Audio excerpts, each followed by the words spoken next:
భయపడకుడి, ఇదిగో ప్రజలందరికీ కలగబోవు మహా సంతోషకరమైన సువర్తమానం నేను మీకు తెలియజేయుచున్నాను.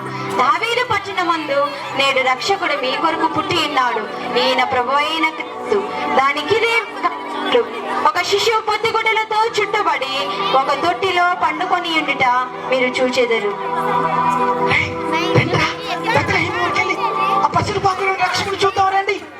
అటు వారు పాడుకుంటూ ఆడుకుంటూ ఆ పశువుల పక్కన బాలును చూడడానికి వెళ్తున్నారు. ఎలా పాడుకుంటూ ఆడుకుంటూ వెళ్తున్నారో చూద్దామా?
రక్షణాలు పొందును రక్షకుడి చూడను రక్షణ